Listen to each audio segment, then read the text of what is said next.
بسم الله الرحمن الرحيم. السلام عليكم ورحمة الله وبركاته. الحمد لله رب العالمين والعاقبة للمتقين ولا عدوان إلا على الظالمين. أشهد أن لا إله إلا الله وحده لا شريك له ولي الصالحين، وأشهد أن محمدًا عبده ورسوله الصادق الوعد الأمين، صلوات الله وسلامه عليه وعلى آله وأصحابه أجمعين ومن تبعهم بإحسان إلى يوم الدين. أما بعد، فمعاشر المؤمنين رحمكم الله. Kembali kita lanjutkan pembahasan kitab Al-Bidayah wan Nihayah yang ditulis oleh Al-Hafidh Imaduddin Ibn Kathir Asy-Syafi'i rahimahullahu ta'ala, sahibut tafsir. Dan pada malam hari ini kita akan lanjutkan dengan pembahasan kisah Nabi Lut alaihi salam bersama kaumnya. Sebelumnya pada kisah Ibrahim alaihi salam kita sudah bawakan ucapan para ahli tafsir dan ahli sejarah bahwasanya ketika Ibrahim memulai dakwahnya, tidak ada yang beriman dengan dakwanya Nabi Ibrahim kecuali 3 orang saja. Yang pertama Ibrahim sendiri, kedua adalah istrinya Sarah bintu Haran bin Nahur atau bin Tarih yang nama lainnya adalah Azar. Kemudian yang ketiga adalah Lut ibni Haran ibni Tarih ibni Nahur ibni Saruh ila akhirih sampai kepada Sam ibni Nuh alaihi salam. Lut alaihi salam adalah ponakan Nabi Ibrahim.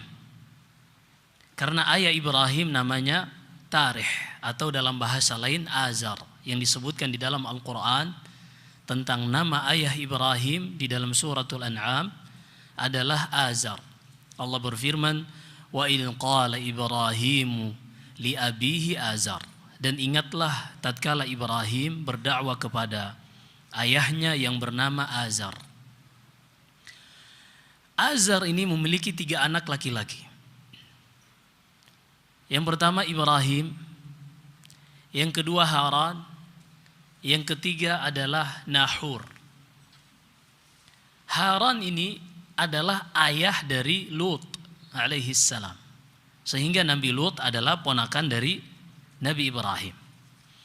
Ketika Nabi Ibrahim berdakwah menghancurkan patung sampai ia dibakar, tidak ada yang beriman kecuali istrinya Sarah dengan ponakannya ini Lut alaihi salam.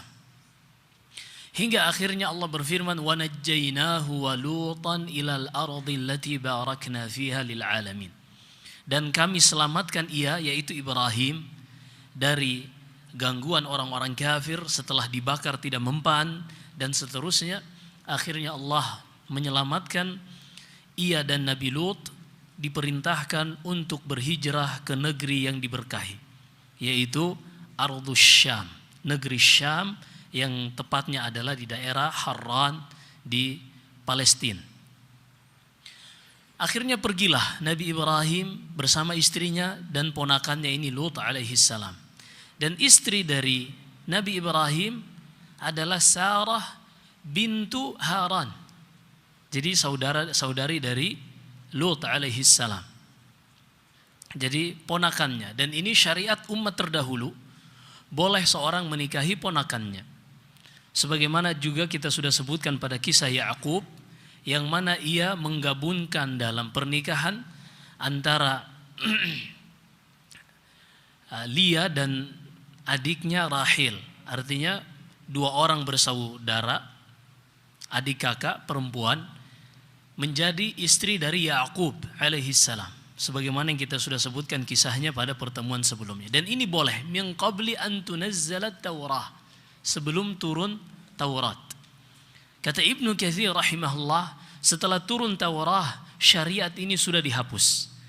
Dan ketika turun Al-Quran, Allah jelaskan di dalam surah An-Nisa, hurrimat alaikum ummahatukum wa banatukum wa akhawatukum wa ammatukum wa khalatukum wa banatul akhi wa banatul ukht wa ummahatukum allati arda'nakum wa akhawatukum minar radha'ah wa ummahatu nisaikum wa rabaibukum allati fi hujurikum min nisaikum allati dakhaltum bihin fa in lam takunu dakhaltum bihin fala junaha alaikum wa halailu abnaikum alladhina min aslabikum wa an tajma'u bainal ukhtaini illa ma qad salaf.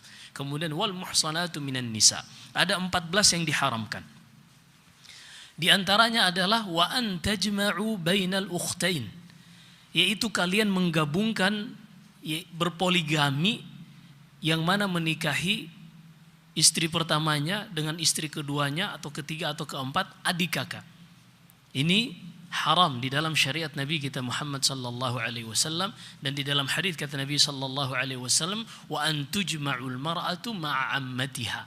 Demikian pula tidak boleh seorang menggabungkan dalam pernikahan seorang wanita dengan tantenya, dengan bibinya, atau dengan saudarinya, sebagaimana tadi yang sudah disebutkan di dalam ayat.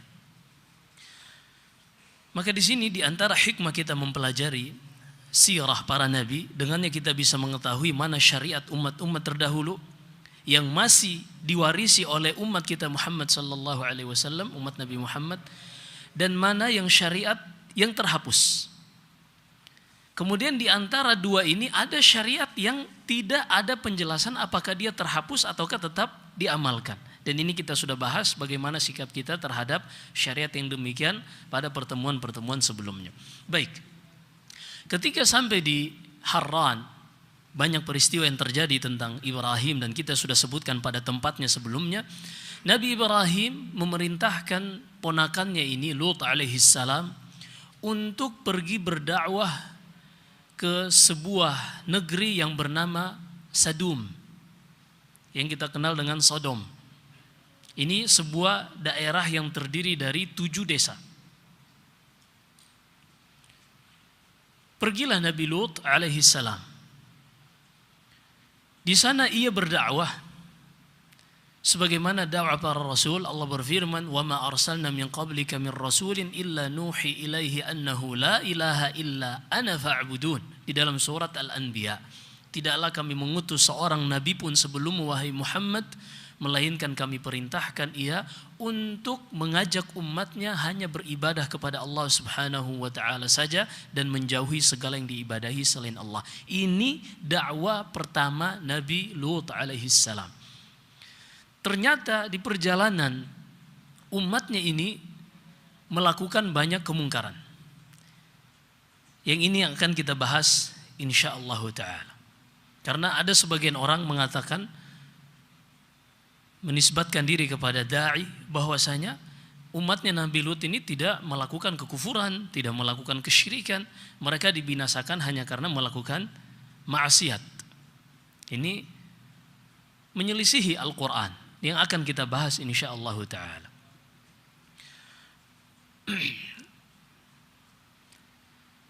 Pergilah Nabi Lut berdakwah ke negeri Sadum ini. Sadum ini terletak di Jordania, yang sekarang tempatnya adalah Al-Bahrul Mayyit, laut mati, yang derajat keasamannya, derajat keasinannya.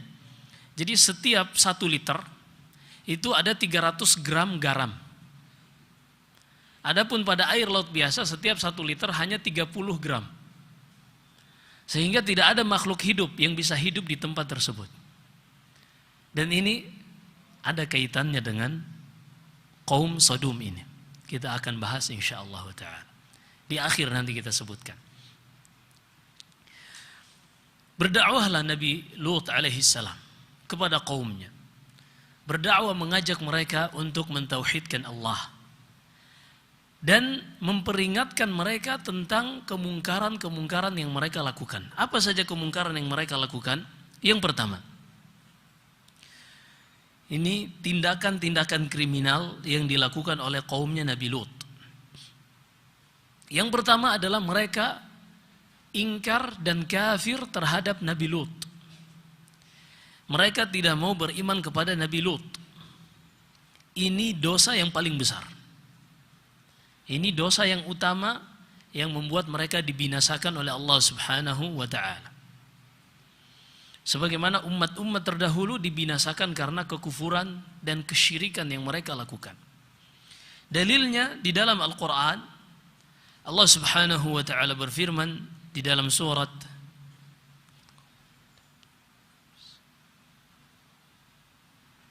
Asy-Syu'ara, kemudian di dalam surat Al-Qamar, Allah berfirman, "Kadzabat qaum Lutinil mursalin. Idz qala lahum akhuhum Lutun ala tattaqun." Kaumnya Nabi Lut mendustakan para rasul. Perhatikan di sini. Jadi ini dosa pertama yang Allah sebutkan di dalam surat Asy-Syu'ara tentang kriminal yang ada di tengah-tengah kaumnya Nabi Lut. Kadzabat qaum Lutinil mursalin. Kaumnya Nabi Lut mendustakan, kufur terhadap semua rasul. Berapa rasul yang diutus kepada kaumnya Nabi Lut? Satu saja, Lut ibni Haran ibni Azar. Tapi kenapa Allah berfirman kaumnya Nabi Lut telah mendustakan seluruh rasul? Di sini para ulama mengambil satu kesimpulan dalam bab akidah, yaitu kufur terhadap satu nabi atau satu rasul sama nilainya dengan kufur terhadap semua rasul. Begitu juga Allah sebutkan tentang umatnya Nabi Nuh.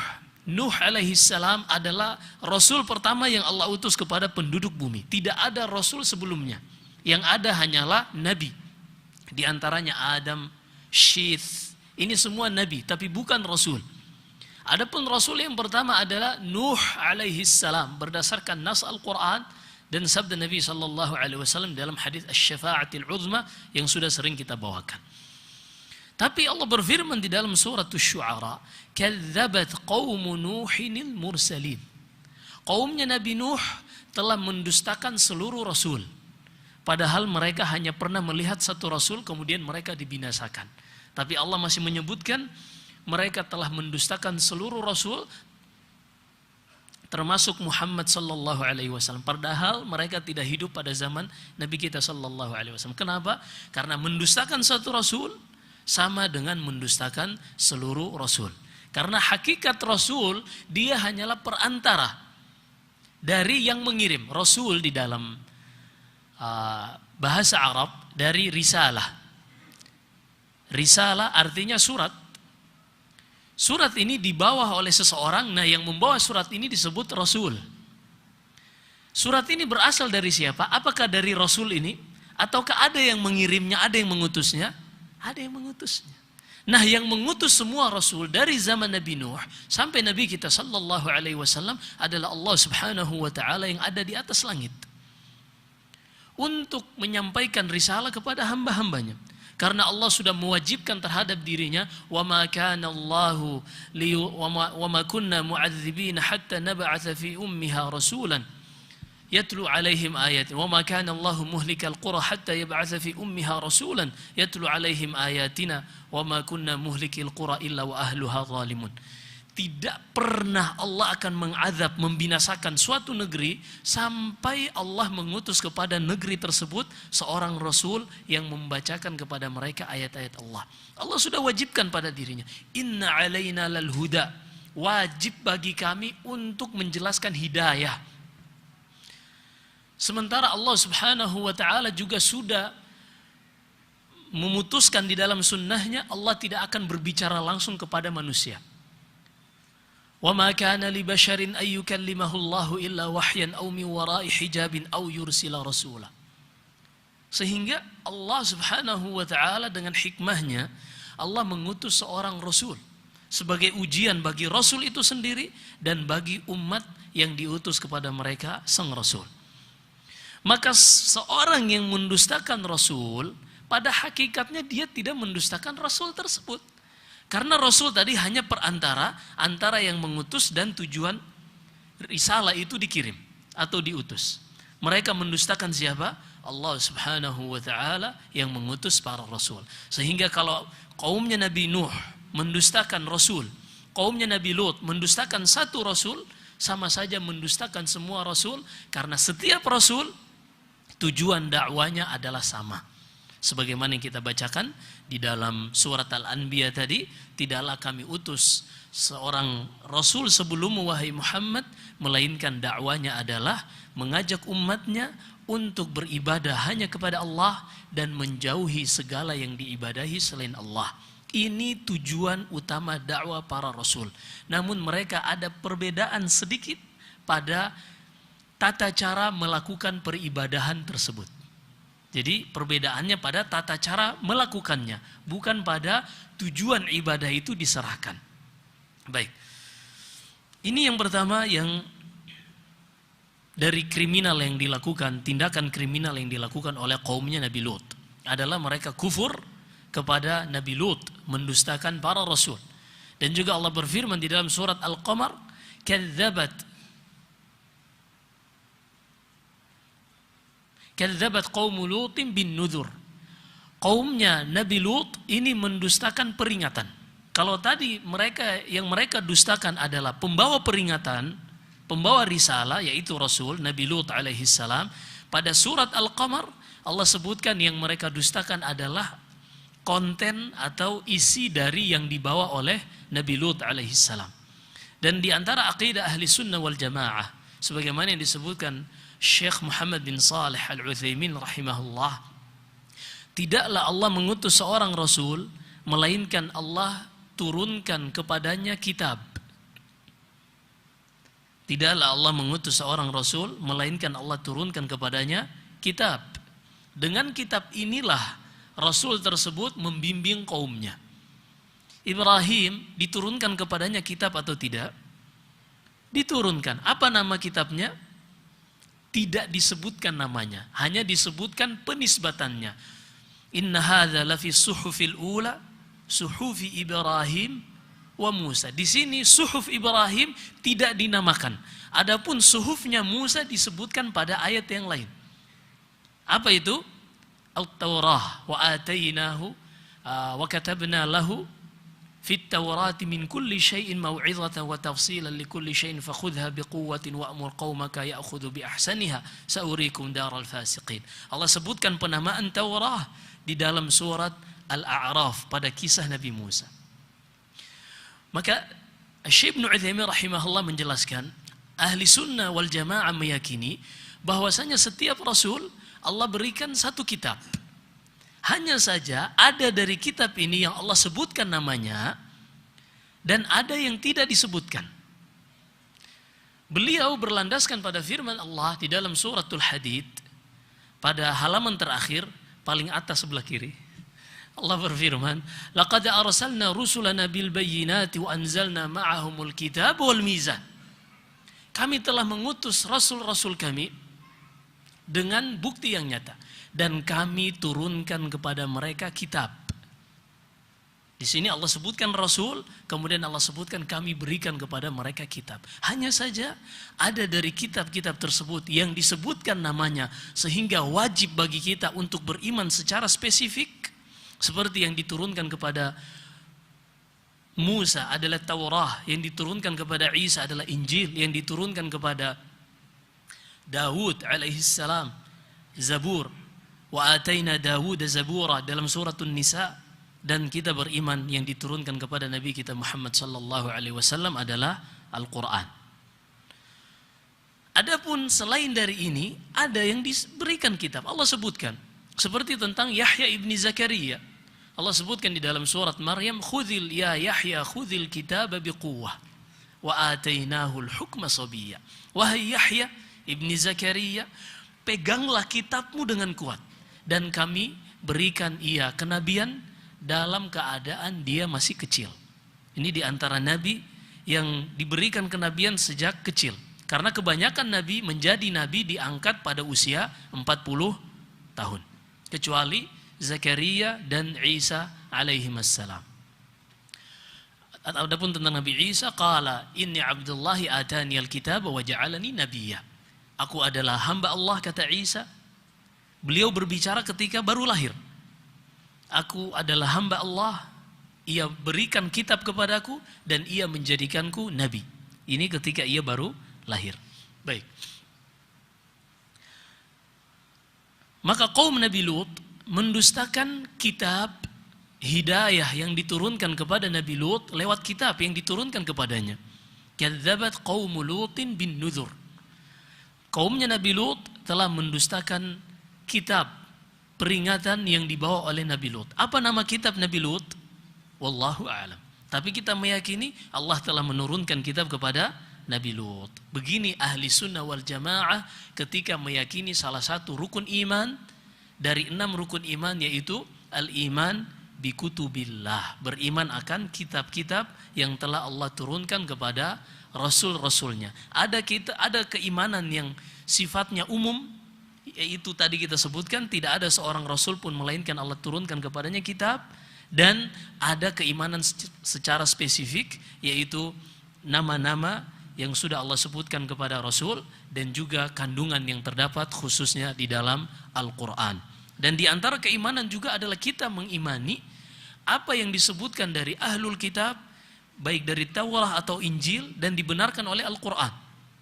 Ini di antara konsekuensi beriman kepada kitab. Wa qulu amanna bima unzila ilaina wa unzila ilaikum wa ilahuna wa ilahukum wahid wa nahnu lahu muslimun. Sebagaimana Allah sebutkan di dalam suratul Ankabut, katakan kepada mereka wahai Muhammad, kepada ahlul kitab, kami beriman kepada yang diturunkan kepada kami dan kami beriman kepada yang diturunkan untuk kalian. Tapi yang diturunkan kepada kalian yang dari Allah, bukan yang ditambah-tambah oleh rahib-rahib, oleh pendeta-pendeta kalian.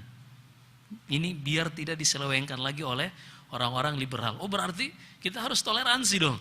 Iya, karena kan Allah mengatakan wa qulu amanna bima unzila ilaina wa unzila ilaikum. Dan katakan kepada mereka wahai Muhammad, kami beriman kepada apa yang diturunkan kepada kami dan apa yang diturunkan kepada kalian wahai ahlul kitab. Injil, Taurat, Zabur dan seterusnya. Berarti harus toleransi dong. Iya. Nah, ini kita beriman selama itu adalah benar-benar yang datang dari Allah, bukan tambahan-tambahan dari ahlul kitab. Lalu bagaimana caranya mengetahui ini tambahan atau original? Bagaimana caranya? Cara yang paling tidak ada keraguan adalah ketika Al-Quran menurunkan bahwasanya itu syariat umat terdahulu. Artinya Allah menukilkan, ini loh syariat umat terdahulu diturunkan kepada kalian. Contohnya di dalam surat Al-Maidah Allah berfirman, wa katabna 'alaihim fiha anna an-nafsa bin-nafsi wal 'aina bil-'aini wal anfa bil-anfi wal udhuna bil-udhuni was sinna bis-sinna wal juruha qisas. Dan kami wajibkan bagi mereka di dalam Taurat, yaitu orang yang membunuh jiwa tanpa hak dibunuh, mereka wajib diqisas. Nah, ini adalah syariat yang Allah turunkan di dalam Taurat. Kemudian Allah nukilkan kepada kita di dalam Al-Quran. Maka yang seperti ini wajib kita imani. Pahami ini? Ini tidak ada keraguan. Adapun yang dinukil langsung dari Taurat atau dari Injil, ini para ulama tidak mengambil hukum. Yang mereka ambil hanyalah kisah-kisah tambahan-tambahan yang bisa mungkin diarahkan membantu kita untuk memahami perjalanan para nabi seperti yang dilakukan Ibnu Katsir, Ibnu Ishaq. Tapi kalau misalnya yang diambil dari Taurat atau Injil menyelisihi waqi', menyelisihi apa yang disebutkan dalam Al-Quran atau hadis, maka wajib ditolak. Dan ini kita sudah sebutkan rincian pada pertemuan sebelumnya. Inilah kalau kita belajar sejarah itu nyambung. Iya. Kalau kita putus-putus, pemahamannya juga putus-putus. Baik. Kemudian di antara dalil yang menunjukkan dosa utama yang sebabnya mereka dibinasakan adalah mereka kufur kepada Allah Subhanahu wa taala. Juga dalilnya di dalam surat Adz-Dzariyat. Allah berfirman, "Fa akhrajna man kana fiha minal mu'minin." Nanti setelah dibinasakan kaumnya Nabi Lut, kata Allah, kami keluarkan dari negeri Sadum orang-orang yang memiliki keimanan. Berarti yang tidak memiliki keimanan dibinasakan. Kalau tidak memiliki keimanan berarti mereka kafir. Yang ada hanya muslim kafir, tidak ada tengah-tengah. Lalu munafik di mana Ustaz? Munafik kafir. Iya, munafik kafir. Hanya saja kita kaum muslimin dituntut untuk menghukumi setiap orang pada yang nampak dari lahirianya saja, pada zahir. Adapun urusan hati, maka itu kita kembalikan kepada Allah. Seperti yang disebutkan Ibnu Hajar dalam Fathul Bari, para ulama sepakat bahwasanya hukmud dunya 'ala adh-dhawahir wa amma hukmul akhirah 'ala al-bawatin. Qala ta'ala yauma tublas sarair. Para ulama sepakat, hukum dunia dibangun di atas apa yang nampak. Ketika seorang mengatakan la ilaha illallah, wajib dijaga hartanya, wajib dilindungi darahnya, dan wajib dijaga kehormatannya. Walaupun di dalam hatinya benci sama Islam. Kita menghukumi hanya dalamnya, luarnya saja. Adapun di akhirat kelak, Allah berfirman dalam surah An-Nisa, innallaha jami'ul munafiqin wal kafirin fi jahannam jami'a. Allah menggabungkan, mengumpulkan orang munafik dan orang kafir di dalam neraka Jahannam sama. Baik. Kemudian kata Allah, fama wajadna fiha ghaira baitin minal muslimin. Maka setelah mereka dibinasakan, tidak ada lagi kami menyaksikan rumah dari orang yang muslim. Karena yang nanti kita akan sebutkan, setelah Nabi Lut berdakwah, lama berdakwah, menghabiskan hampir sekitar 40 tahun atau lebih. Iya, karena kalau kita kembali kepada sejarah Ibrahim, Ibrahim alaihissalam diusir oleh kaumnya usia berapa? Masih muda, usia fatan. Allah sebutkan di dalam Al-Quran, qalu sami'na fatan yadhkuruhum yuqalu lahu Ibrahim. Ketika kaumnya melihat patung-patung mereka sudah dihancurkan, mereka bertanya, siapa yang menghancurkan ini? Kita sudah sebutkan rincian ceritanya. Lalu sebagian mengatakan, kami mendengar seorang anak muda, fatan. Anak muda itu usia fatan, belum sampai 40. Itu fatan. Nah, ketika itu Nabi Ibrahim diselamatkan oleh Allah dari bakaran api. Berarti Nabi Ibrahim meninggalkan kaumnya pada usia sebelum 40. Sampai ke negeri Harran, Ibrahim menyuruh Lut pergi ke Sadum. Kapan Allah binasakan kaumnya Nabi Lut? Ketika datang untuk memberi kabar gembira kepada kepada istrinya Sarah akan kelahiran Ishak. Dan kita sudah sebutkan Nabi Ibrahim dianugerahi Ishak pada usia 100 tahun. Dianugerahi anaknya yang pertama Ismail pada usia 86 tahun. Dan jarak antara Ismail dengan Ishak adalah 14 tahun. Sehingga Ishak ini diberikan kabar gembira kepada Ibrahim oleh 3 malaikat, Jibril, Mikail, dan Israfil pada usia 100 tahun. Atau 99 tahun. Intinya sekitar itu. Kira-kira berapa lama Nabi Lut berdakwah kepada kaumnya? Sangat panjang. 40 tahun lebih. Iya, karena dari usia kalau kita ambil misalnya fatan minimalnya 40 misalnya, sampai Ibrahim 100 tahun berarti usia 60 tahun. Lama sekali Nabi Lut berdakwah, tapi tahukah berapa yang beriman? Allah berfirman, nanti kita akan sebutkan, fa asri bi ahlika bi qita'in minal laili wa la yaltafit minkum ahadun illa imra'atak. Innahu musibuha ma asabahum inna mau'idahum as-subh alaysa as-subhu biqarib. Kita akan sebutkan nanti, masih rahasia. Kemudian tindakan kriminal yang juga dilakukan oleh kaumnya Nabi Lut setelah kekufuran adalah dosa yang sangat besar yang tidak akan dilakukan orang yang masih memiliki akal sedikit pun, bahkan hewan pun jijik untuk melakukannya. Atatuna dzukrana minal alamin wa tadharuna ma khalaqa lakum min azwajikum bal antum qaumun adun. Kata Nabi Lut kepada kaumnya, wahai kaumku, di mana akal kalian? Alaysa minkum rajulun rasyid? Tidak adakah di antara kalian yang masih memiliki akal untuk berpikir sedikit saja? Kok bisa-bisanya kalian melakukan hubungan seksual sesama laki-laki? Dan kalian tinggalkan para wanita-wanita yang sudah Allah ciptakan sebagai pasangan kalian. Ini Nabi Lut heran. Atatuna dzukrana minal alam. Kok bisa Alaysa minkum rajulur rasyid. Di mana akal kalian? Ini laki-laki loh.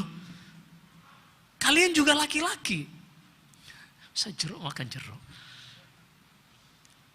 Ini keheranan Nabi Lut alaihissalam. Tapi subhanallah, orang yang diuji dengan penyakit ini segera bertobat kepada Allah Subhanahu wa taala. Karena kebanyakan orang-orang yang diuji dengan penyakit seperti ini, tidak ada satu agama pun yang bisa mencegah mereka. Rata-rata orang-orang yang hidup tanpa agama. Nasallahu salamul afiyah. Makanya di cerita-cerita tentang kaumnya Nabi Lut, saya sendiri dengan sedikitnya referensi yang saya baca, hampir tidak ada ahli sejarah yang menyebutkan mereka memiliki patung atau suatu objek sembahan. Tidak ada. Yang ada hanyalah mereka mengingkari orang yang melarang mereka melakukan nafsu mereka. Karena orang seperti ini tidak ada yang bisa mengatur mereka. Yang ada di pikiran mereka bagaimana memuaskan nafsu bahimiyah ini, nafsu kebinatangan ini. Na'udzubillah. Binatang aja nggak mau. Ata'tuna dzukrana minal wa tadharuna ma khalaqalakum min azwajikum. Ini loh wanita-wanita cantik. Ini masih manusia-manusia dulu, masih jarak antara mereka dengan Nabi Adam belum terlalu jauh. Jarak mereka kepada Nabi Adam belum terlalu jauh. Dan penciptaan manusia yang paling sempurna adalah pada Nabi Adam alaihissalam. Wala yazalul khalqu yanqusu hatta al-an. Kemudian kata Rasulullah, Nabi Adam itu diciptakan tingginya adalah 60 hasta dengan rupa yang paling indah. Kemudian rupa manusia dan bentuk jasad manusia makin lama makin menyusut, makin berkurang sampai sekarang. Artinya semakin dekat zaman mereka kepada Nabi Adam alaihissalam, maka rupa mereka semakin cantik, semakin menawan. Tapi ternyata subhanallah, mereka lebih memilih bermain pedang. Nasallahu salamul afiyah. Akhirnya namanya bermain pedang pasti lecet dan luka. Na'udzubillahi min dzalik. Ini loh istri-istri keren. Dan subhanallahil azim, benar kata Nabi Lut, alaysa minkum rajulur rasyid. Enggak ada yang punya otak di antara kalian. Itu tuh tempat buang najis. Subhanallahil azim. Kalau mungkin ada orang disuruh tuh masukin di knalpot, ih jorok kotor, ya itu najis wal iyadzu billah. Kok bisa? Nabi Lut heran, alaysa minkum rajulur rasyid. Mana akal kalian? Kalau seandainya seorang mau berpikir sedikit saja, maka orang-orang yang diuji dengan musibah penyakit ini, tidak ada kata terlambat untuk bertobat.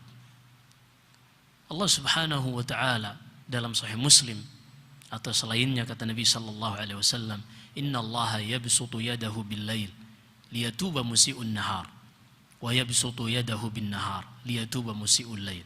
Allah senantiasa di malam hari membentangkan tangannya untuk menerima taubat dari orang-orang yang melakukan dosa di siang hari yang mereka ingin bertobat. Dan di siang hari Allah selalu membentangkan tangannya untuk menerima taubat dari orang-orang yang mungkin di malam hari mereka melakukan dosa. Semuanya kita berdosa. Tentunya masing-masing dengan tingkatan dosa yang berbeda-beda. Bahkan manusia yang paling sempurna yang Allah ciptakan pun berdosa. Adam alaihissalam. Bahkan dosanya sangat berat kata Nabi Musa. Antal ladzi akhrajtana minal jannah.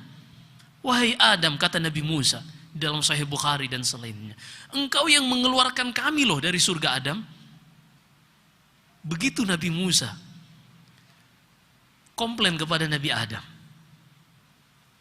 Begitu besarnya dosa Nabi Adam alaihissalam. Tapi apa kata Allah? Fatalaqqa Adamu min rabbih kalimat. Kemudian Nabi Adam menerima ilham dari Allah beberapa penggal kalimat fataba alaihi. Dengannya Allah menerima tobat Nabi Adam. Innahu huwa tawwabur rahim. Sesungguhnya dialah yang maha pengampun lagi maha penyayang. Yaitu doa yang Allah sebutkan di dalam surat Al-A'raf. Qala rabbana zalamna anfusana Wa illam taghfir lana wa tarhamna lanakunanna minal khasirin. Adam dan Hawa mengatakan, wahai Rabb kami, sungguh kami telah melampaui batas, menzalimi diri-diri kami. Kalau seandainya Engkau tidak mengampuni kami, sungguh kami menjadi orang-orang yang merugi.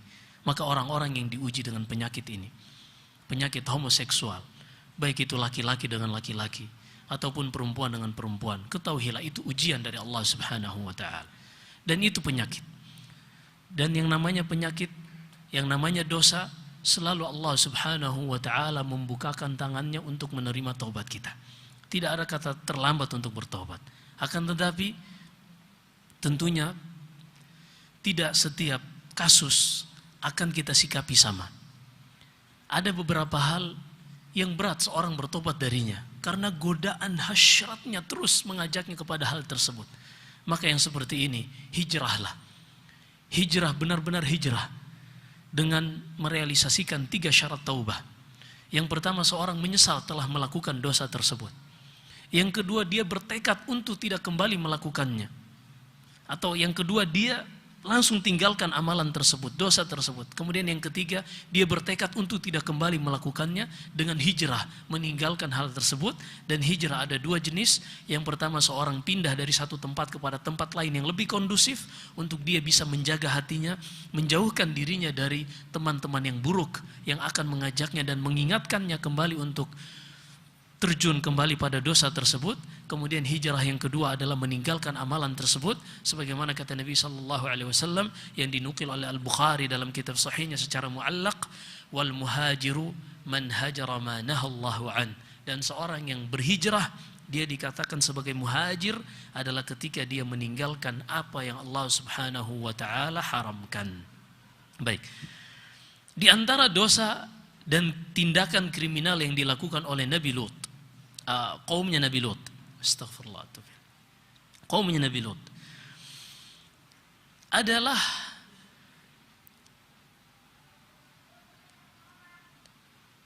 mereka menjadi tukang begal.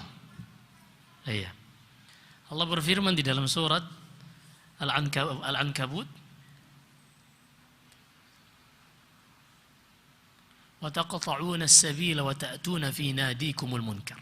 Mereka taqta'una as-sabil. Mereka ini menjadi begal. Jadi setiap orang yang lewat dibegal. Begal harta dan begal yang itu. Na'udzubillah. Astaghfirullahaladzim. Begal kemaluan judulnya. Sallallahu alaihi wasallam. Jijik ngucapinnya aja jijik. Na'udzubillah. Juga mereka di majelis-majelis mereka, kata Allah, wa ta'tuna fi nadikumul munkar, melalui lisan Nabi Nuh, Nabi Lut, kata Nabi Lut, dan kalian melakukan di majelis-majelis tempat nongkrong kalian perkara-perkara yang munkar. Artinya mereka berbicara tanpa ada yang mengingatkan. Di antara yang mereka lakukan di majelis-majelis mereka, mereka melakukan hubungan laki-laki dengan laki-laki di majelis tersebut secara terang-terangan. Ini di antaranya. Di antaranya juga seperti yang disebutkan Al-Hafidz Ibnu Katsir dan para mufassirin yang lain, mereka adalah perang kentut. Iya. Ini mungkin sedikit lucu kedengarannya, tapi ini bukan akhlak yang baik. Seorang kentut diarahkan kepada saudaranya dan seterusnya, dan tidak ada yang melarang. Lalu mereka tertawa terbahak-bahak. Suatu ketika Nabi SAW dalam Sahih Bukhari dalam hadis Abdullah bin Zam'ah, beliau khutbah. Lalu kata Nabi SAW, seorang setelah kentut, lalu dia tertawa, falima yadhaku ahadukum bima yaf'al. Kemudian kata Rasulullah, apa alasan seorang setelah dia kentut kemudian dia tertawa? Ini nggak boleh seorang ketika habis buang angin, kemudian dia tertawa.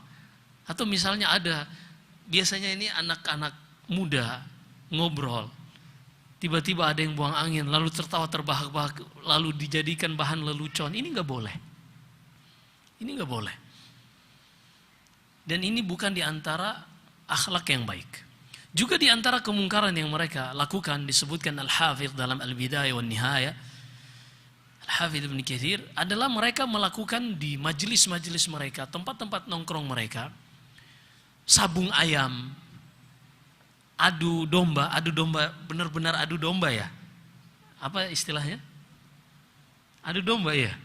Yang kemudian diambil untuk makna kiasan, konotasi, kata konotasi untuk dua orang yang diprovokasi seakan-akan mereka ini domba, diadu, nggak mikir. Domba kan nggak mikir, mau-maunya diadu sama orang lain. Nah, seperti itu.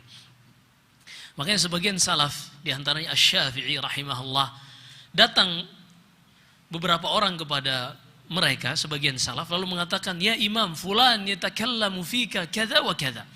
Wahai imam, si fulan di majelis sana, beliau mengungkapkan aib-aibmu. Apa kata imam ini, kata Syafi'i dan selainnya, ama wajada syaitanan rasulan ghairak. Apakah syaitan tidak mendapat utusan selain engkau untuk membawa ucapan ini kepadaku? Iya. Di antaranya lain mengatakan, subhanallah, syaitan orang itu telah melepaskan anak panah ghibanya kepadaku, tapi tidak sampai kepadaku. Kemudian engkau ambil anak panah ghibah tadi, engkau menancapkannya di hatiku. Ini subhanallah, para ulama menjaga hati mereka. Kalau orang membicarakan kita, ya sudah biarkan. Kata sebagaimana yang dinukil dari Ali bin Abi Thalib, musuhmu tidak akan pernah melihat kecuali keburukanmu, dan kawanmu tidak akan bisa melihat kecuali kebaikanmu. Jadi manusia cukup ridha Allah, mencari ridha Allah adalah inti dari segalanya. Wa ma li ahadin indahu min ni'matin illa ibtigha'a wajhillahi illa ibtigha'a wajhi rabbihil a'la wa la sawfa yarda. Ini tujuan seorang mukmin. Irji'i ila rabbiki radiyatan mardiyah. Adapun ridha manusia, kata Imam Syafi'i, ridha nas ghayatun la tudrak. Ridha semua manusia ini adalah tujuan yang mustahil untuk bisa didapatkan. Baik. Kita lanjut. Nabi Lut berdakwah sekian lama.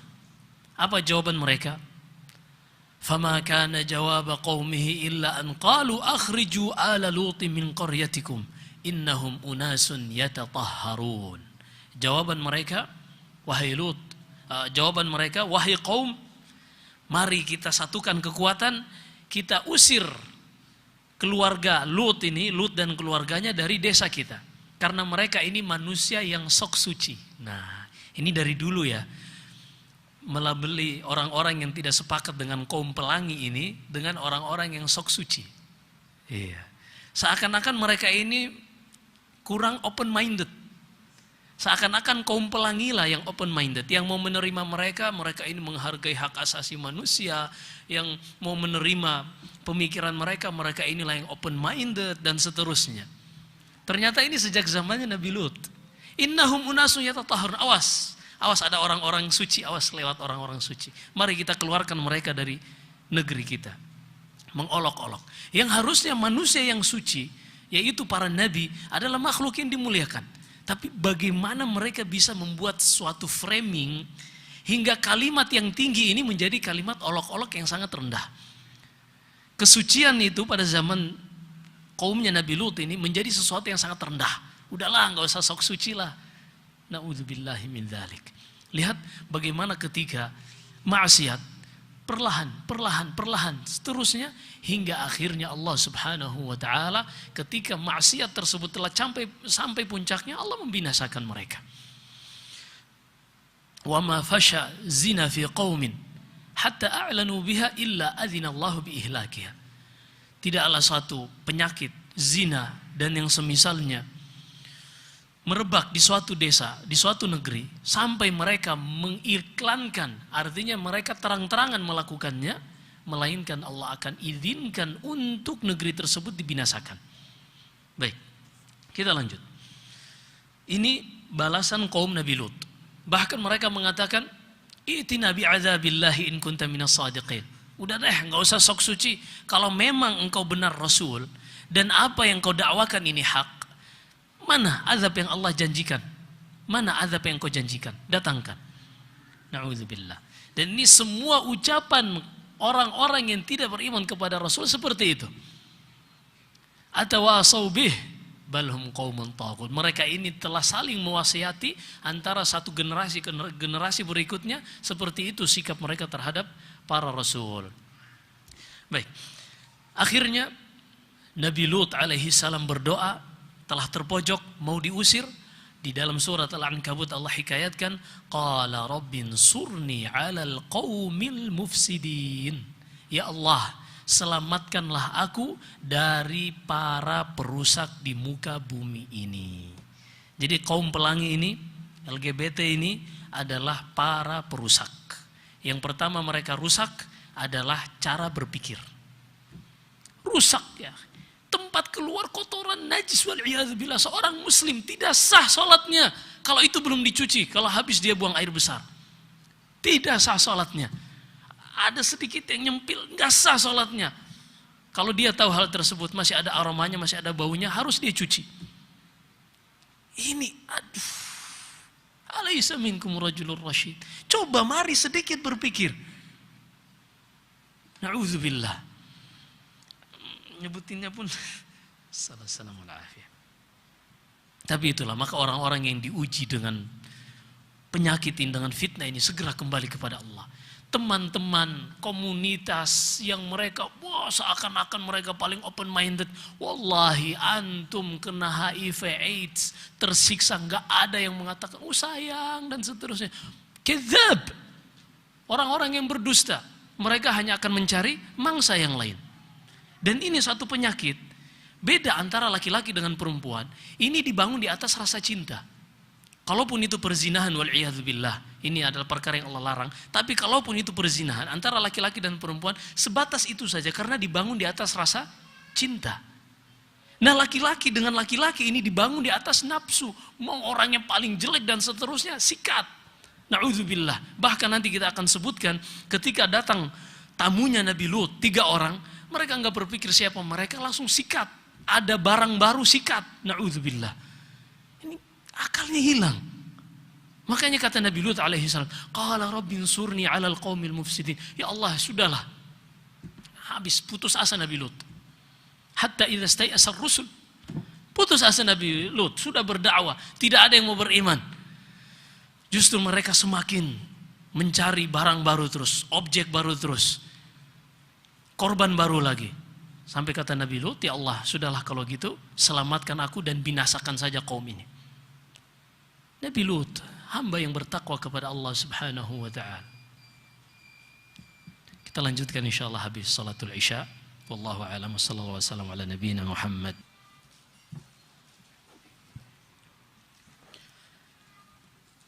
Bismillahirrahmanirrahim. Alhamdulillahi wa kafa. الصلاة والسلام على عباده الذين اصطفى أشهد أن لا إله إلا الله وحده لا شريك له وأشهد أن محمدا عبده ورسوله صلى الله وسلم وبارك عليه وعلى آله وأصحابه ومن اتبع هداه واقتفى أثره أما بعد. Allah barik fik. Kita lanjutkan sedikit hingga akhirnya Nabi Lut alaihi salam putus asa dari kaumnya yang sudah tidak mungkin beriman. Bahkan mereka sudah menantang.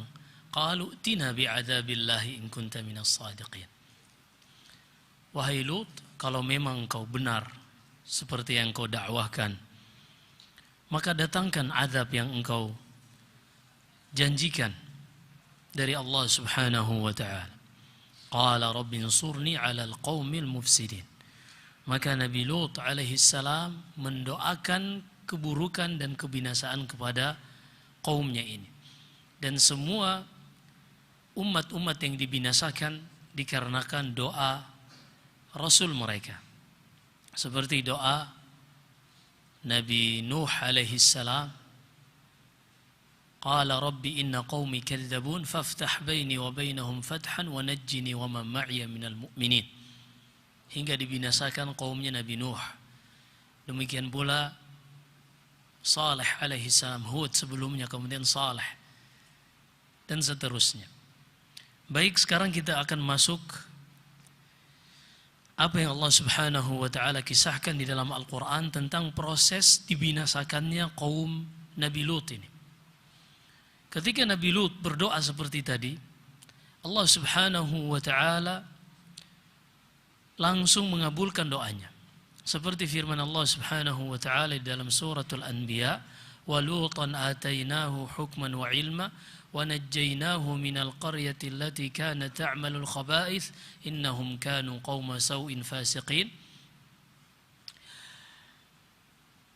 fa adkhalnahu bi rahmatina innahu minas salihin." Nabi Lut adalah hamba kami yang saleh. Lalu Allah mengabulkan doanya dengan mengutus 3 orang malaikat. Disebutkan Al-Hafidz Ibnu Katsir, beliau menukil dari para ahli tafsir, 3 malaikat ini adalah Jibril, Mikail, dan Israfil. Ketiga malaikat ini adalah malaikat-malaikat yang paling mulia. Malaikat Jibril di antara aqidah ahli sunnah wal jamaah meyakini bahwasanya ialah malaikat yang menjadi perantara antara Allah dengan rasul-rasulnya di dalam membawakan wahyu dari Allah Subhanahu wa taala, yang mana Jibril mendengarkan langsung Allah Subhanahu wa taala berbicara dengan suara dan huruf yang didengar oleh Jibril, sebagaimana dalam hadits Nawas bin Sam'an radhiyallahu an, kemudian oleh Jibril di bawah melewati 7 lapis langit hingga akhirnya thumma zahaba Jibril ila man taha ilaih. Kemudian Jibril alaihi salam membawa wahyu ini kepada rasul-rasul yang Allah Subhanahu wa taala pilih dari kalangan manusia. Wa innahu laqaulu rasulin karim dzi quwwatin 'inda dzil 'arsy makin muta'in thamma amin. Ini adalah Jibril alaihi salam yang sangat kuat dan amanah di sisi Allah Subhanahu wa taala dan dipercaya oleh seluruh penduduk langit, ditaati oleh seluruh penduduk langit. Malaikat yang paling mulia adalah Jibril alaihi salam, yang diwakilkan untuk membawa ruh yang menjadi penghidupan bagi manusia. Allah berfirman dalam surat Al-Qasas, "Wa kadzalika auhayna ilaika ruhan min amrina." Demikianlah wahai Muhammad, kami wahyukan kepada engkau ruh dari perkara kami. Ruh yaitu yang menghidupkan hati manusia. Karena manusia yang tidak ada hidayah Al-Quran di dalamnya adalah hati yang mayit, sebagaimana Allah berfirman dalam suratul An'am, "Awaman kana maitan fa ahyaynahu wa ja'alna lahu nuran yamshi bihi fin nas kama mathaluhu fi dhulumati laysa bi kharij minha" ila akhiril ayat. Baik. Kemudian malaikat yang kedua adalah Mikail, malaikat yang diwakilkan untuk mengatur turunnya hujan dan juga menumbuhkan tanaman. Kemudian yang ketiga adalah malaikat Israfil yang ditugaskan untuk meniup sangkakala yang akan menghidupkan manusia kembali setelah sebelumnya mereka ditanam di dalam tanah. Wa idzal quburu bu'thirat, dan ketika kubur dibangkitkan dan dikeluarkan isi-isi yang ada di dalamnya. Dan 3 malaikat yang mulia ini disebutkan oleh Nabi sallallahu alaihi wasallam dalam doa iftitah ketika beliau salat malam, seperti dalam Sahih Muslim. Nabi sallallahu alaihi wasallam atau yang selainnya, Nabi sallallahu alaihi wasallam berdoa ketika membaca doa iftitah setelah takbiratul ihram, Allahumma rabb Jibril wa Mikail wa Israfil fatiras samawati wal ard alimal ghaibi wasyahada anta tahkum baina ibadika fima kanu fihi yakhtalifun ihdini lima ikhtalafa fihi minal haqqi biiznik innaka tahdi man tasha'u ila siratim mustaqim. Ini doa iftitah Nabi sallallahu alaihi wasallam ketika salat malam. Baik. Datanglah 3 orang malaikat ini atau 3 malaikat ini. Sebelum sampai ke negeri Sadum, mereka mampir membawakan kabar gembira dari Allah kepada Nabi Ibrahim alaihissalam, yang kita sudah ceritakan kisahnya pada pertemuan sebelumnya, di mana mereka membawa kabar gembira akan kelahiran Ishak, dan setelah Ishak akan lahir Ya'qub alaihim wa ala nabiyina afdhalus salatu wassalam. Ketika sampai kepada Nabi Ibrahim alaihissalam, terjadi apa yang terjadi kita tidak akan ulangi lagi karena waktu yang sangat sempit. Kemudian mereka mengatakan setelah Ibrahim sadar mereka ini adalah malaikat karena mereka tidak mau memakan makanan. Lalu kata para malaikat, "Inna qalu la takhaf inna ursilna ila qaumin mujrimin." Dalam ayat lain, "Inna ursilna ila qaumi Lut." Jangan takut wahai Ibrahim, karena sesungguhnya kami ini diutus kepada kaumnya Nabi Lut. Falamma dhahaba an Ibrahim ar-raw' wa ja'athu al-bushra yujadiluna fi qaumi Lut. Ketika sudah tenang Ibrahim, sudah tidak takut akan 3 orang tamunya ini, bahwasanya mereka rasul utusan dari Allah, para malaikat, dan telah diberikan kabar gembira akan kelahiran Ishak dari istrinya Sarah ini, Nabi Ibrahim membuka tema baru di dalam berbicara kepada para tamunya yang 3 malaikat ini. Yujadiluna fi qaumi Lut. Nabi Ibrahim mendebat rasul-rasul kami tentang kaumnya Nabi Lut. Disebutkan Al-Hafidh Ibnu Katsir dari As-Suddi, seorang ahli tafsir, Ismail Ibni Abdirrahman As-Suddi rahimahullahu ta'ala, seorang tabi'i, seorang ahli tafsir yang ma'ruf. Beliau mengatakan,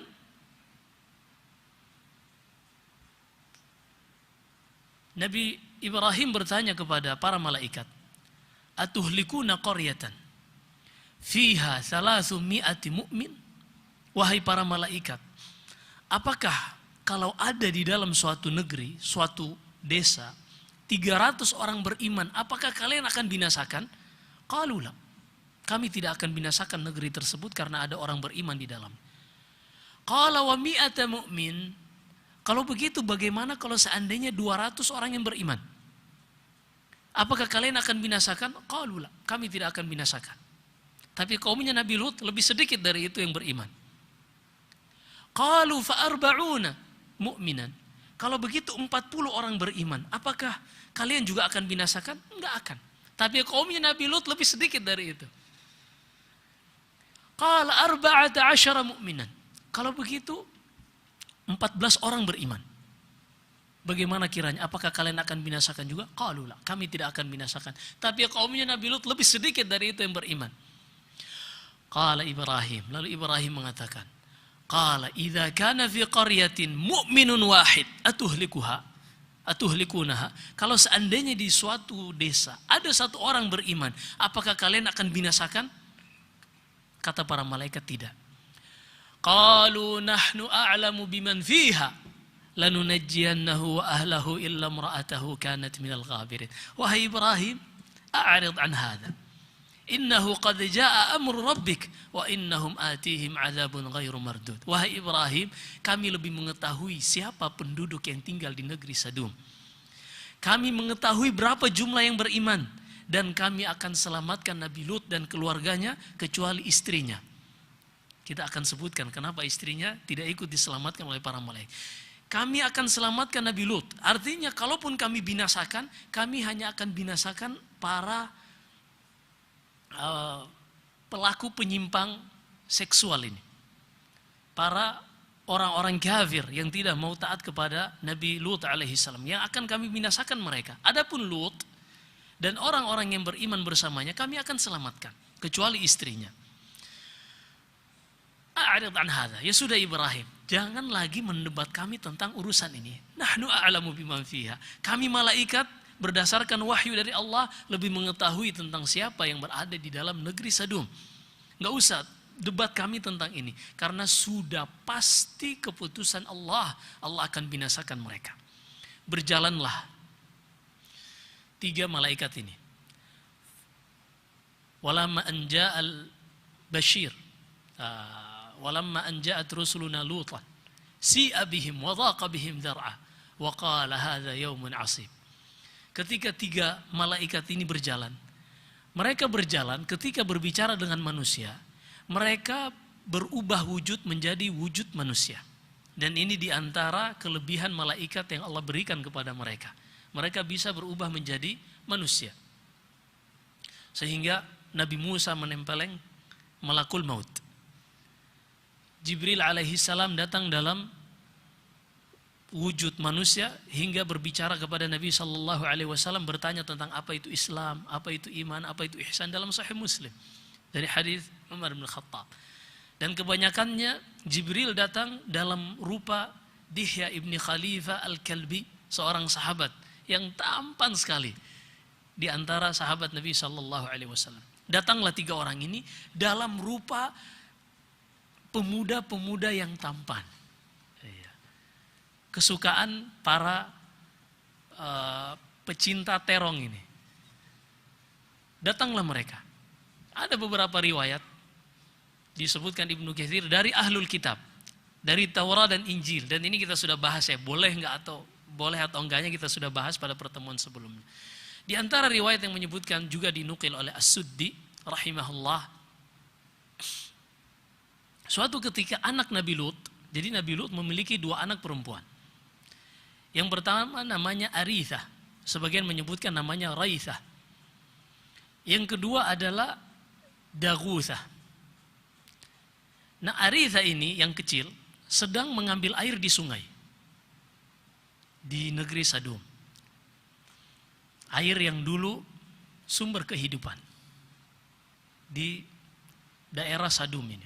Sadum itu terletak fi dhiffatil bahril ahmar, al-bahrul mayyit. Sekarang ini kalau dilihat letak daerah Sadum ini di pinggiran laut mati.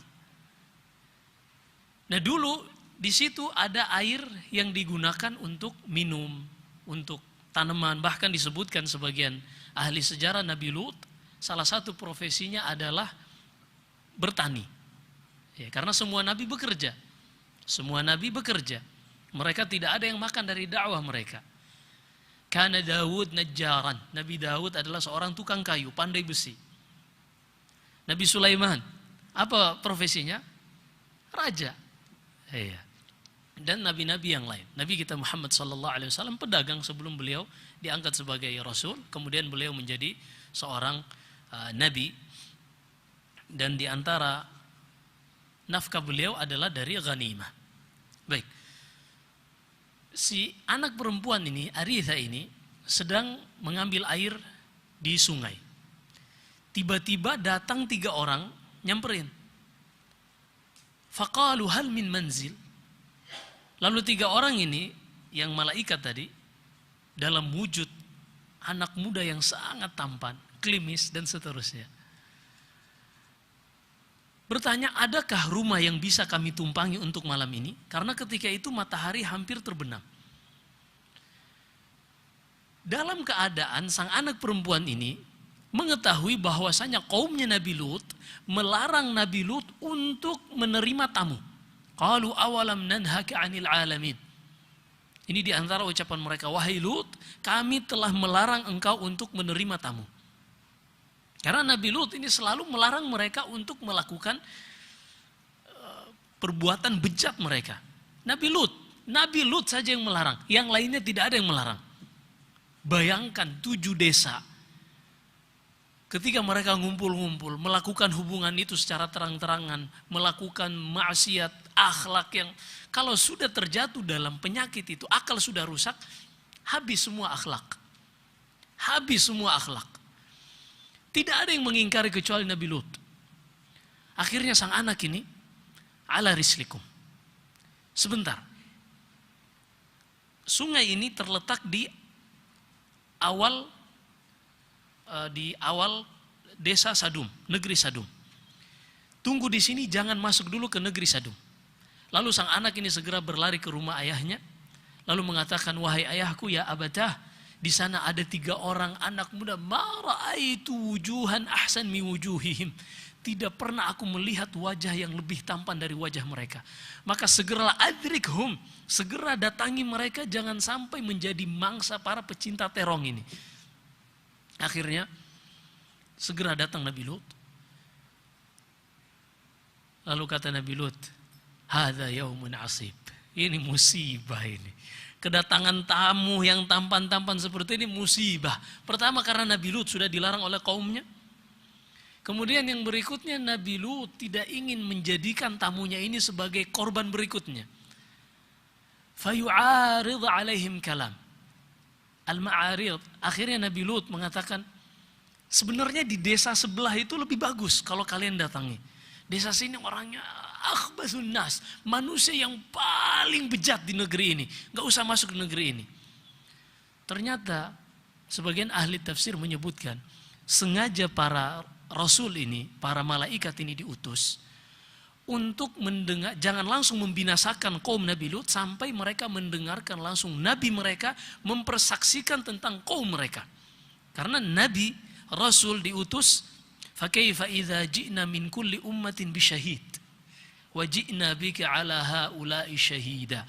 Lalu bagaimanakah wahai Muhammad kalau sekiranya di hari kiamat kelak kami datangkan dari setiap umat saksi bagi mereka, yaitu Rasul yang diutus kepada mereka, dan kami datangkan engkau sebagai saksi bagi umat ini. Maka Nabi Lut pun menceritakan, ini manusia paling bejat di negeri ini, jangan masuk negeri ini. Tapi mereka tetap, ini sudah malam, matahari hampir tenggelam. Akhirnya ya sudahlah. Hadza yaumun asib. Itulah kata Nabi Lut alaihi salam, sungguh ini adalah hari yang akan berat kita lewati malam ini. Masuklah mereka ke rumah Nabi Lut. Tidak ada yang mengetahui satupun dari penduduk negeri kecuali orang yang berada di dalam rumah Nabi Lut. Dan salah satu yang berada di dalam rumah Nabi Lut ketika itu Nabi Lut, kedua anaknya yang kita sudah sebutkan tadi, dan istrinya yang bernama Walihah. Adapun istri Nabi Nuh Walighah. Sebagaimana disebutkan Ibnu Katsir, istri Nabi Lut adalah Walihah. Nah ternyata Walihah ini tidak beriman kepada dakwanya Nabi Lut. Salah satu yang kufur kepada dakwanya Nabi Lut adalah Walihah ini, istri Nabi Lut sendiri. Ternyata setelah para tamu ini masuk, Walihah ini, istri Nabi Lut, bersegera keluar lalu mengabarkan kaumnya. Ada barang baru, ta'al. Iya. Ada barang baru nih, korban berikutnya di rumah Nabi Lut. Ma ra'aitu wujuhan ahsana min wujuhim. Kata istri Nabi Lut ini, tidak ada wajah yang lebih tampan dari wajah mereka. Langsung kaumnya Nabi Lut mendengar seperti itu, ngiler langsung. Faja'ahu qaumuhu yuhra'una ilaihi. Wa min qablu kanu ya'maluna sayyi'at. Kata Allah, yuhra'un ay yusri'un. Langsung datang kaumnya berlari segera. Padahal sebelumnya ini mereka sudah melakukan banyak maksiat. Nabi Lut pun mengunci diri di dalam kamar, di dalam rumahnya bersama tamunya dan kedua anaknya. Mereka menunggu di pintu. Gedor-gedor pintu. Nabi Lut keluar. Nabi Lut menasehati mereka, melarang mereka, ini perbuatan keji, ini perbuatan dan seterusnya. Walaqad rawaduhu an dhaifih. Mereka pun meminta, ayo keluarkan tamumu. Awalam nanhaka 'anil alamin. Bukankah kami sudah larang kalau ada yang masuk ke negeri ini, jangan engkau yang menerimanya. Udah ada protokoler, kami yang menerima tamu. Kami yang akan muliakan mereka dengan cara kami, wal'iyadu billah. Akhirnya Nabi Lut mengatakan, qala haula'i banati hunna atharu lakum fattaqullaha wa la tukhzuni fi dhaifi alaysa minkum rajulun rasyid. Wahai kaumku, wanita-wanita, anak-anak wanitaku. Di sini setiap nabi bagi umat yang diutus mereka adalah ayah bagi mereka.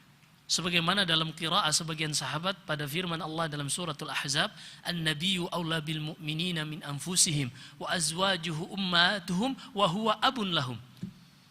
Wa huwa abun lahum, ini tambahan dari qiraah sebagian sahabat seperti dinukil Ibnu Katsir. Nabi itu lebih utama bagi kaum muslimin untuk dihormati, untuk didahulukan dari diri-diri mereka sendiri. Dan istri-istri Nabi adalah ibu-ibu kaum mukminin. Kemudian dalam tambahan qiraah, wa huwa abun lahum, dan Nabi kita adalah ayah bagi kita semua. Sehingga Nabi Lut ketika kaumnya ini yang sudah menggebu-gebu ini mendatangi rumah Nabi Lut meminta korbannya, meminta tamunya ini, qala haula'i banati hunna atharu lakum. Wahai kaumku, sudahlah, ini anak-anakku, anak-anak perempuanku, artinya penduduk negeri tersebut dari kalangan wanita. Hunna atharu lakum, mereka itu lebih sesuai dengan fitrah manusia.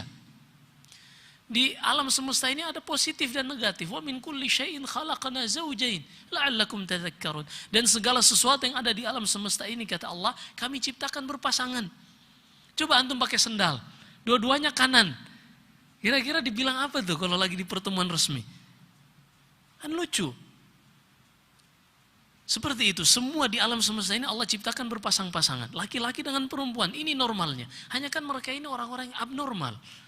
Yang kita sudah sebutkan tadi, wal'iyadzubillah. Akhirnya, para tamu tadi pun mengatakan, qalu ya Lutu, inna rusulu rabbika fala yasilu ilaik. Wahai Lut, sebenarnya kami ini adalah utusan malaikat dari Rabbmu, dari Allah Subhanahu wa ta'ala. Jangan takut. La takhaf wa la tahzan, inna munajjuka wa ahlak. Kami akan selamatkan engkau dan keluargamu, illa mura'ataka kanat minal ghabirin. Kecuali istrimu, dia tidak ikut melakukan hubungan di luar manusia normal ini. Nabi Lut tidak. Semua nabi tidak ada istrinya yang menyimpang dari sisi penyimpangan seksual, tidak ada. Atau berzina, tidak ada. Semua nabi Allah sucikan istri-istri mereka. Tapi di antara nabi, istri-istri mereka ada yang tidak beriman. Seperti istri Nabi Nuh dan istri Nabi Lut. Allah berfirman dalam surah At-Tahrim, wa daraballahu mathalan lilladzina kafaru imra'ata Nuhin wa imra'ata Lut. Allah berikan permisalan bagi orang-orang kafir, istrinya Nabi Nuh dan istrinya Nabi Lut. Mereka hidup dalam rumah kenabian, tapi mereka tidak beriman, menunjukkan hidayah itu milik Allah, bukan milik para nabi. Para nabi hanya memiliki penjelasan, hidayatul irsyad wal ilm. Adapun hidayah berupa taufik dan beramal adalah dari Allah Subhanahu wa ta'ala. Sebaliknya, istri Fir'aun, Asia, yang hidup di tengah rumah kerajaan Fir'aun yang mengaku faqala anna rabbukumul a'la. Akulah Tuhan kalian yang paling tinggi. Ini ucapan Fir'aun. Tapi ternyata kata Allah, wa daraballahu mathalan lilladzina amanu imra'ata Fir'aun. Dan Allah berikan permisalan bagi orang-orang beriman, istri Fir'aun hidup di tengah-tengah orang kafir, tapi dia beriman kepada Allah Subhanahu wa ta'ala, menunjukkan hidayah ini tidak memilih ras, tidak memilih nasab, tidak memilih jabatan, tidak memilih strata sosial masyarakat. Siapapun yang Allah berikan, innaka la tahdi man ahbabt walakinnallaha yahdi man yasha. Baik. Akhirnya Jibril alaihi salam keluar, fatomasna a'yunahum, menampar wajah-wajah kaumnya Nabi Lut ini hingga mereka pun buta. Mereka buta. Lalu kata Jibril alaihi salam kepada Lut, fa asri bi ahlika bi qita'in minal lail. Maka segeralah bawa keluargamu, tinggalkan desa ini, illa mar'atak, kecuali istrimu jangan ajak. Pergi secara sembunyi-sembunyi. Berapa yang beriman bersama Nabi Lut? Hanya dia dan kedua anaknya. Allahu Akbar. 40 tahun lebih istrinya pun gak ikut. Maka bersyukur kepada Allah Subhanahu wa ta'ala. Ketika seorang Allah berikan hidayatul Islam, hidayah Islam, wallahi tidak ada yang bisa membeli hidayah ini. Semata-mata hadiah dari Allah Subhanahu wa ta'ala. Pamannya Rasulullah Abu Talib, apa yang kurang dari Abu Talib? Jiwa, raga, harta, semuanya diberikan. Bahkan Quraisy ingin membunuh Nabi SAW, tidak bisa. Sampai mereka datang kepada Abu Talib, ya Abu Talib, inna ibna akhik qad sabba alihatana wa saffaha ahlamana. Anak pamanmu, anak saudaramu ini, ponakanmu yaitu Muhammad, mengolok-olok mengolok-olok Tuhan-Tuhan kami. Kemudian beliau ini meremehkan keyakinan nenek moyang kami. Kalau seandainya dia ingin mencari harta, kami akan kumpulkan semua harta orang-orang Quraisy hingga ia menjadi orang paling kaya di tengah kami. Kalau dia inginkan perempuan, kami akan carikan wanita Quraisy yang paling cantik, kemudian kami nikahkan dia. Apa kata Rasulullah? Ya am, law wada'u syamsa ala yamini wal qamar ala yasari ala atruka hadha din ma taraktu. Wahai pamanku, kalau seandainya mereka meletakkan matahari di tangan kananku dan bulan di tangan kiriku, artinya aku menjadi pemilik semuanya ini, aku tidak akan tinggalkan agama ini. Begitu mahalnya hidayah dari Allah Subhanahu wa ta'ala, tapi Allah berikan kepada siapa saja yang ia kehendaki. Baik, akhirnya pergilah Nabi Lut alaihi salam beserta 2 anaknya saja. Hanya 3 orang yang beriman. Apakah Nabi Lut gagal? Kalla wallah. Ini semata-mata hidayah dan Allah ingin memperlihatkan hikmahnya kepada siapa saja yang berdakwah di jalan Allah Subhanahu wa ta'ala untuk tidak terburu-buru melihat, menantikan hasil buah dari dakwahnya. Wah, kita udah dakwah sekian puluh tahun, kok yang ikut cuma sedikit? Dakwah ahli sunnah wal jamaah bukan dakwah untuk memperbanyak massa kemudian memanfaatkan suara dari massa tersebut, tidak. Tapi dakwah ahli sunnah wal jamaah untuk mengajarkan mereka mengenal bagaimana cara mentauhidkan Allah, bagaimana cara beribadah kepada Allah sebagaimana yang Allah wahyukan kepada Rasulnya. Wa nazzalna ilaikal kitaba litubayyina lahum wa anzalna ilaikal kitab litubayyina lahum ma nuzzila ilaihim wa la'allahum yatafakkarun. Dan kami turunkan kepada engkau wahai Muhammad Al-Quran untuk engkau jelaskan kepada mereka bagaimana seharusnya mereka beribadah kepada Allah. Inilah dakwah ahli sunnah wal jamaah. Bukan dakwah yang mengatakan gagal ketika mereka hanya memiliki pengikut sekian dengan sekian. Mereka diusir karena jumlah mereka lebih sedikit daripada yang menentang mereka. Tidak, ini sunnatullah dari para rasul terdahulu, dari kaumnya Nabi Nuh sampai Nabi kita Muhammad sallallahu alaihi wasallam. Baik. Hingga akhirnya Nabi Lut alaihi salam pergi beserta dua anaknya. Mereka meninggalkan negeri Sadum ini. Lalu Jibril alaihi salam dan 3 malaikat tadi dengan sayapnya, karena Jibril adalah makhluk yang bersayap 600 sayap, kembali ke wujud aslinya. Lalu Jibril alaihi salam mengangkat negeri Sadum. Kata Jibril kepada Lut, "Wala yaltafit minkum ahad." Jangan sekali-kali ada yang menengok ke belakang. Jangan sekali-kali ada yang menengok ke belakang. Dan Nabi Lut memahami wahyu. Wahyu itu kalau sudah A, jangan cari-cari yang lain. Akhirnya Nabi Lut berjalan beserta anaknya, tidak ada yang menengok. Apa yang terjadi di belakang diceritakan oleh Nabi sallallahu alaihi wasallam. Jibril alaihi salam mengangkat dengan sayapnya negeri Sadum, diangkat ke atas sampai penduduk langit, para malaikat yasma'una nibahal kalb. Mereka mendengar suara gonggongan anjing kaum Nabi Lut dan suara ayam, suara ayam jantan, suara kokok ayam jantan. Penduduk langit mendengarnya. Begitu dekatnya diangkat dan begitu tingginya diangkat. Nasallallahu alaihi wasallam. Setelah itu apa yang terjadi? Dibalik. Falamma jaa amruna ja'alna 'aliyaha safilaha. Ketika datang keputusan Allah, azab mulai diturunkan kepada mereka, Allah jadikan atas permukaan bumi yang mereka pijak menjadi bawahnya. Diangkat dulu ke atas, tidak langsung dibalik, tapi diangkat dulu ke atas sampai mendekati langit, lalu dibalik, kemudian dijatuhkan ke bawah. Tidak cukup sampai di situ. Linursila alaihim hijaratan min sijilin mandud. Dan setelah itu dilemparkan kepada mereka batu dari langit yang panas. Dan setiap batu itu musawwamatan. Kata Al-Hafidh Ibnu Katsir, setiap batu panas yang dilemparkan kepada mereka yang sudah jatuh ke bumi ini bertuliskan nama setiap orang yang kena batu tersebut. Dilemparkan seperti itu. Sampai akhirnya begitu buruknya perbuatan mereka ini, sungai yang tadinya dipakai untuk hidup mereka, menunjang hidup mereka, menjadi sungai yang tidak bisa dimanfaatkan. Itulah al-bahrul mayyit. Laut mati sebagaimana yang disebutkan oleh ahlul kitab. Nas'allahu salam wal afiyah. Tidak ada makhluk yang bisa hidup di situ. Karena itu adalah sisa-sisa dari azab kaumnya Nabi Lut. Nas'allahu salam wal afiyah. Ini ucapan sebagian ahli tafsir. Baik. Maka binasalah kaumnya Nabi Lut, dan itulah sunnatullah pada siapa saja yang menyelisihi fitrah. Di antara yang pertama adalah fitrah untuk mengesahkan Allah subhanahu wa ta'ala, beribadah hanya kepada Allah, juga fitrah, baik itu dalam urusan seksual dan selainnya. Islam mengatur semuanya, dan risalah Allah, wahyu Allah mengatur semua ini.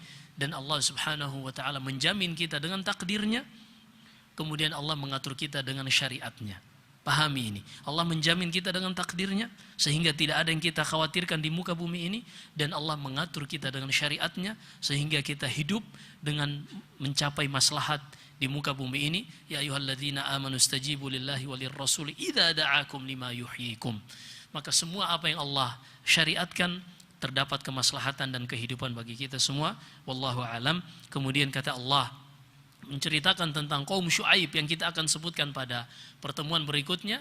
Di antara ucapan Syuaib, ya qaumi la yajrimannakum shiqaqi ayusibakum mithlu ma asaba qauma Nuhin au qauma Hudin au qauma Salih wa ma qaumu Lutin minkum biba'id. Dan kaum Lut bagi kalian tidaklah jauh. Wa ma hiya minadh dhalimina biba'id. Dan apa yang dilakukan oleh Allah kepada kaumnya Nabi Lut ini tidak jauh dari orang-orang yang melakukan perbuatan sama dengan kaumnya Nabi Lut. Sehingga di madhab Asy-Syafi'i dan juga madhab Imam Ahmad Al-Hambali, orang-orang yang melakukan perbuatan homoseksual ini, mereka disiksa dengan dirajam. Karena Allah berfirman, "Linursila 'alaihim hijaratan min sijil", dilempari dengan batu-batu. Kalau dirajam itu digalikan dengan lubang, disisakan kepala, kemudian dilempari dengan batu, tidak terlalu besar, tidak terlalu kecil, hingga mati. Baik dia sudah menikah ataupun belum menikah. Ini untuk hukum perbuatan homoseksual ini pada madhab Syafi'i dan madhab Ahmad. Adapun madhab Abu Hanifah seperti dinukil Ibnu Katsir rahimahullah, mereka ini dijatuhkan dari gunung, disertai dengan lemparan batu.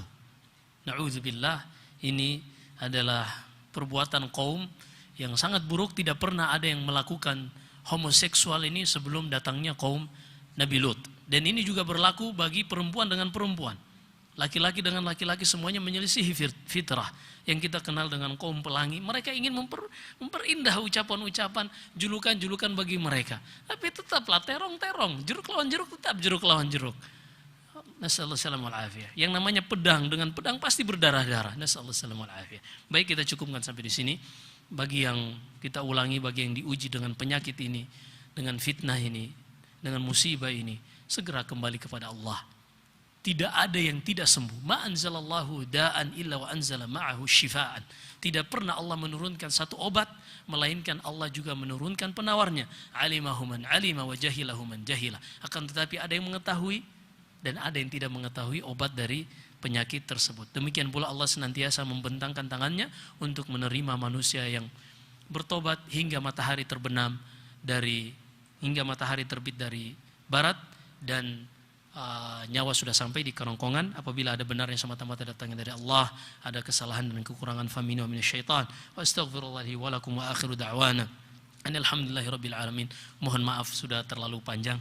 Wa akhiru da'wana alhamdulillahirabbil alamin. Wa sallallahu wasallam baraka ala nabiyina Muhammad. Subhanakallahumma bihamdik asyhadu an la ilaha illa anta astaghfiruka wa atubu ilaik. Wassalamu alaikum warahmatullahi wabarakatuh.